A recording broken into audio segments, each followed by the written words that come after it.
मैं अभी सभी छात्रों का इस 10वीं कक्षा में मनपूर्वक स्वागत करता हूँ। आप सभी 9वीं कक्षा उत्तीर्ण होकर 10वीं में आ गए हैं। अब आपके सामने एक बहुत बड़ा सवाल होगा कि इस 10वीं कक्षा में किस तरह से पढ़ाई करनी है, लेकिन किसी तरह से की चिंता करने की कोई आवश्यकता है ही नहीं है। जिस तरह आपने आज तक पढ़ाई की, ठीक उसी तरह से 10वीं कक्षा की पढ़ाई की शुरुआत ही हम उसी तरह से कर देंगे। आज हम हिंदी व्याकरण के बारे में देखेंगे।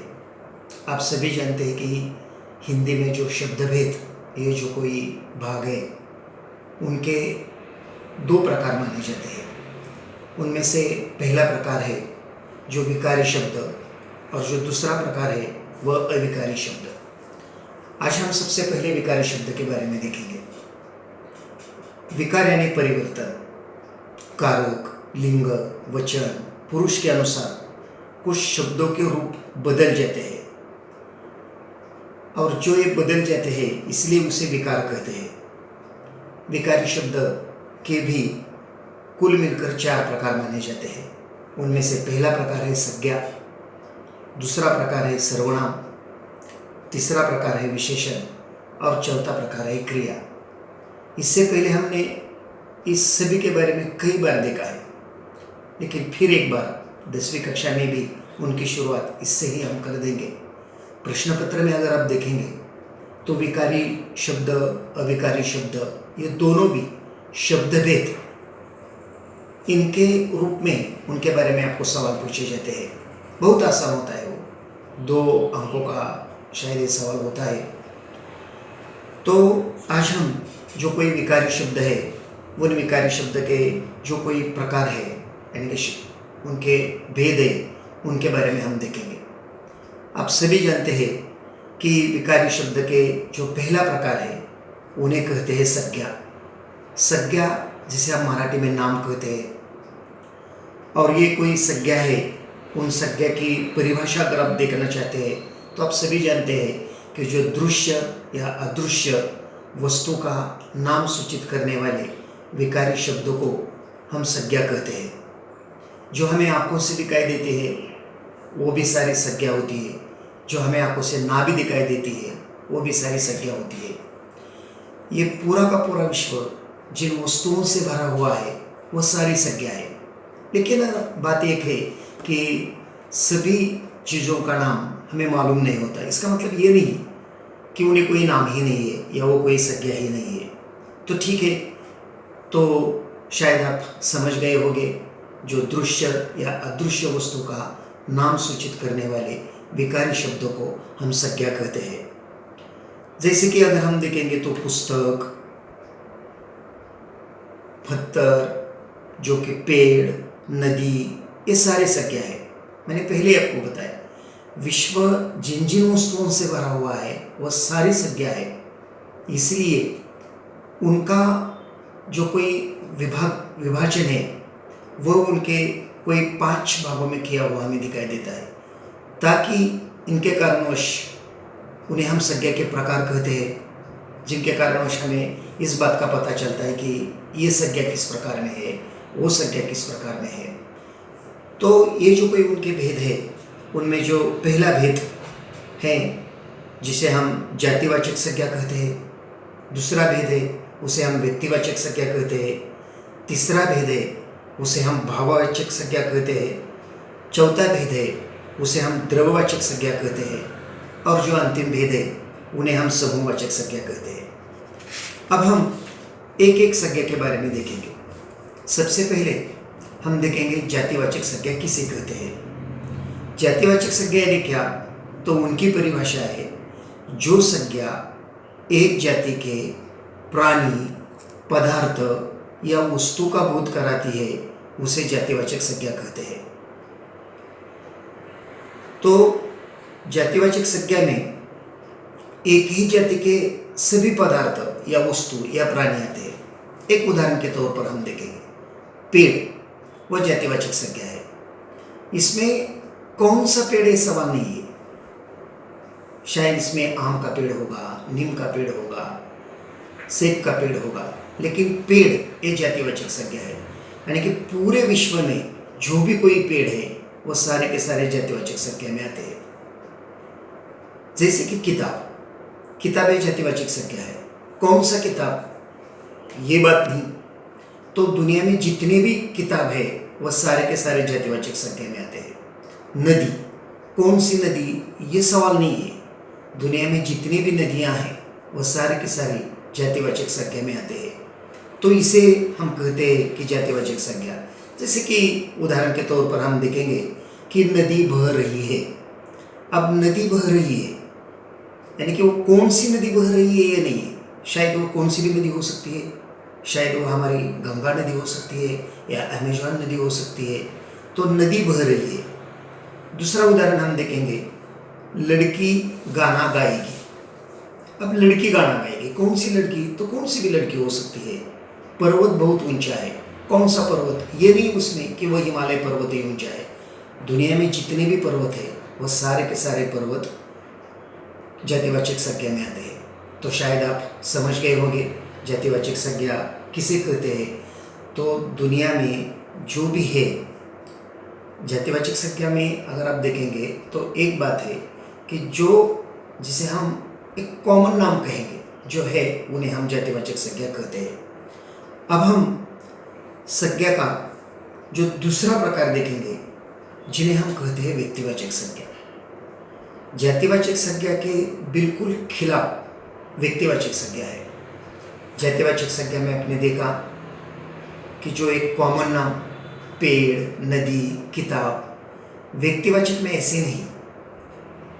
नदी तो उनमें कौन सी नदी, किताब इसमें कौन सा किताब, लड़की इसमें कौन सी लड़की, तो इसे कहते हैं हम व्यक्तिवाचक संज्ञा। उनकी परिभाषा अगर हम देखेंगे तो जो संज्ञा किसी एक ही प्राणी, पदार्थ या वस्तु का नाम सूचित करती है उसे व्यक्तिवाचक संज्ञा कहते हैं। जिसमें एक और एक का ही नाम आता है। जैसे कि गंगा नदी बह रही है, हमें और नदियों के बारे में नहीं देखना, केवल गंगा नदी, गंगा यह है उनका व्यक्तिवाचक नाम। जैसे कि उमा गाना गाएगी, आपने इससे पहले जातिवाचक में देखा था कि लड़की गाना गाएगी। इसमें लड़की नहीं है, इसमें उमा, यानी कि उमा जो शायद वो कौन सी भी उमा हो सकती है, जो उमा है वो उमा, वो व्यक्तिवाचक नाम है। हिमालय बहुत ऊंचा है, हिमालय, और कई पर्वत होंगे लेकिन उसमें हम और पर्वत की बात नहीं कर रहे हैं, हम केवल हिमालय की बात कर रहे हैं, इसलिए हिमालय यह है व्यक्तिवाचक। कलकत्ता काफ़ी दूर है, हम और कोई शहरों की बात नहीं कर रहे हैं, केवल कलकत्ता एक ही शहर की बात कर रहे हैं, इसलिए कलकत्ता यह है व्यक्तिवाचक। तो शायद आपने ये समझ लिया होगा कि जातिवाचक के बिल्कुल खिलाफ ये व्यक्तिवाचक होता है, कि जिसमें व्यक्तिवाचक में क्या होता है, किसी एक और एक का ही नाम, उन्हें हम कहते हैं व्यक्तिवाचक। अब ये जो संज्ञा है उन संज्ञा का हम तीसरा प्रकार देखेंगे जिन्हें हम कहते हैं समूहवाचक संज्ञा। अब समूहवाचक संज्ञा यानी क्या, कई ऐसे समूह होते हैं, उन समूह के लिए जो एक शब्द दिया जाता है उन्हें हम कहते हैं समूहवाचक संज्ञा। उनकी परिभाषा अगर हम देखेंगे तो हम कहेंगे जो संज्ञा प्राणियों, वस्तुओं या पदार्थों के समूह का नाम सूचित करती है उसे कहते हैं समूहवाचक संज्ञा। जैसे कि देखो, यानी कि एक जगह पर कई लोगों की भीड़ है या कई लोग इकट्ठा हो गए हैं, उन्हें हम कहते हैं भीड़। तो भीड़ जो है वह हमें क्या दिखाता है, तो व्यक्तियों का समूह वह हमें दिखाता है। अब एक है कि समूह होने के लिए एक बात की जरूरत होती है कि जिसका भी वो समूह है वह एक से ज़्यादा उसमें होने चाहिए, एक आदमी की तो भीड़ नहीं हो सकती, इसलिए कई लोग इकट्ठा आते हैं तो वो होती हुई भीड़।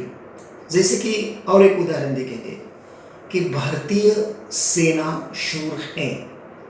अब सेना इस शब्द में कोई एक सैनिक नहीं होता, जो कई सैनिक होते हैं, वो कई सैनिक मिलकर सेना बन जाती है।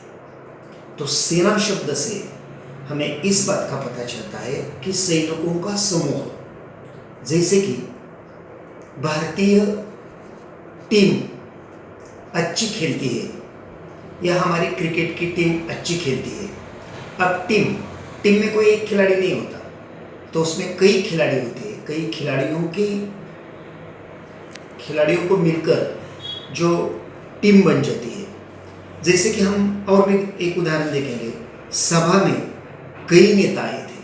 अब सभा ये शब्द क्या है? समूहवाचक है, क्योंकि सभा जो है वह एक आदमी की नहीं होती।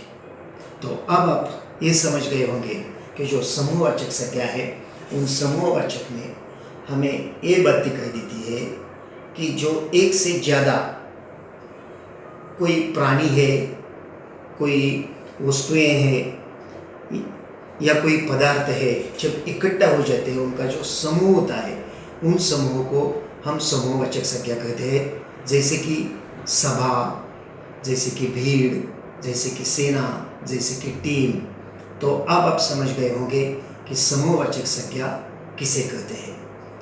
जो उनका अब तीसरा प्रकार हम देखेंगे, चौथा प्रकार हम देखेंगे कि जो चौथा प्रकार उनका है,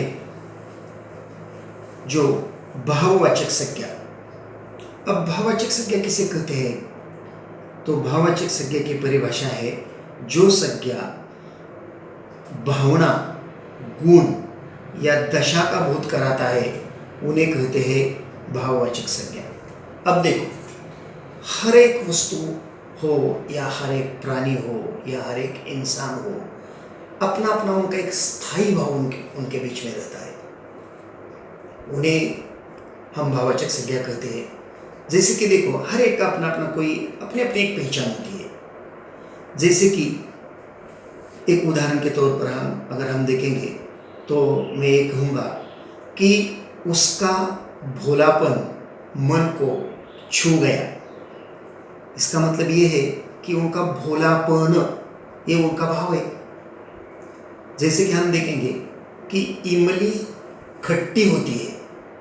अब खट्टी यानी क्या? तो खट्टी जो शब्द है वह उनका स्थायी भाव है।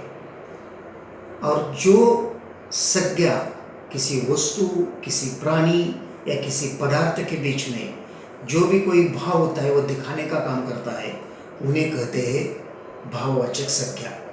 जैसे कि और उदाहरण हम देखेंगे, भलाई करते रहो, भलाई, ये उनका भाव है। साहस वीरों को शोभा देता है। वीरों के बीच में होने वाला वो भाव है, स्थायी भाव, जिन्हें हम साहस कहते हैं। दोनों में मित्रता थी, मित्रता, ये उन दोनों के बीच का भाव है। तो इसी तरह ये भलाई